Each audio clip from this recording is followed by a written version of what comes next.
বিশাল মসৃণ একটি পাথর, বেশ কয়েকজন শুয়ে বসে থাকতে পারে একসঙ্গে অনায়াসে। নামে স্ফটিক শিলা, তবে স্ফটিকের শিলা নয়, এরই গা ছুঁয়ে বয়ে চলেছে মন্দাকিনী। গতি অতি ধীর গতিতে। মন্দাকিনীর ওপারে ছায়া ঘেরা মনোরম বনভূমি, আছে পাহাড়ও। দর্শক বন্ধুগণ, সাধক জীবন চ্যানেলে সকলকে স্বাগত জানাই। আজকে চিত্রকূটের উপবনের স্ফটিক শিলা, শান্ত নির্জন পরিবেশ, প্রকৃতির রূপের কোনো তুলনা হয় না। বিশাল এই চিত্রকূটের স্ফটিক শিলাটির ওপরে আছে দুটি পায়ের ছাপ, একটি রামচন্দ্রের, অপরটি সীতার। রামচন্দ্রের ছাপটি বড়, আমাদের পায়ের চেয়ে বেশ বড়, আর একটি ছোট্ট সীতার, সেটিও সাধারণ মেয়েদের তুলনায় বড়।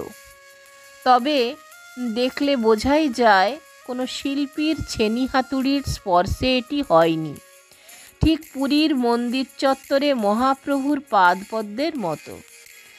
প্রাকৃতিক নিয়মেই হয়েছে। এই একই পাথরে রয়েছে কাকের পায়ের ছাপ আর চোখের মতো একটি চিহ্ন। কোনো এক অজ্ঞাতকালে আজও স্ফটিক শিলায় রাম সীতার পদচিহ্ন। এই শিলার রাম, সীতা আর কাকের পদচিহ্নের পেছনে রয়েছে একটি কাহিনী।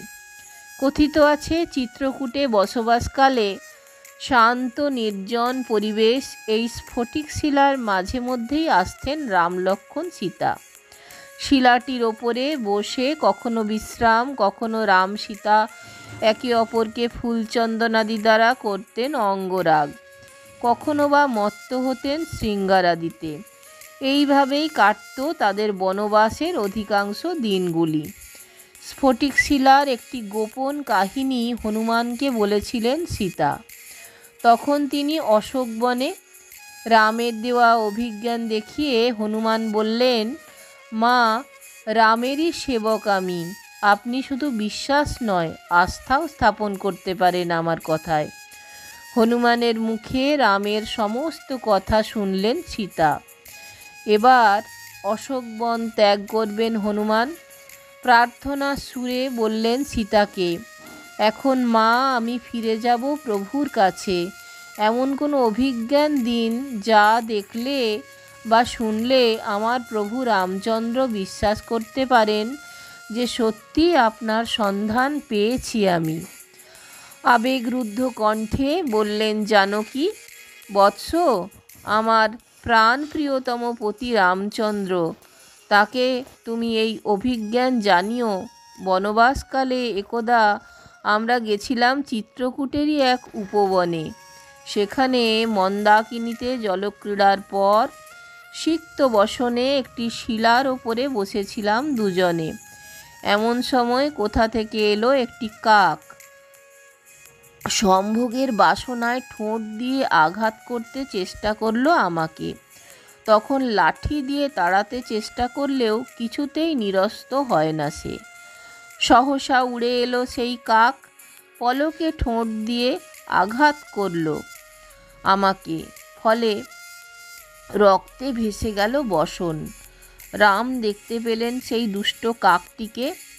অন্তর্যামী বুঝতে পারলেন এই কাকটি আর কেউ নয়, রাজা দশরথের একদা মন্ত্রী এবং ইন্দ্রের ঔরসে শচীর গর্ভজাত পুত্র ছদ্মবেশী জয়ন্ত, যার গতি বায়ুর তুল্য, যিনি লঙ্কেশ্বর রাবণের স্বর্গাভিযান প্রচেষ্টাকালে যুদ্ধ করেছিলেন, পরাস্ত করেছিলেন রাক্ষস সেনাদের।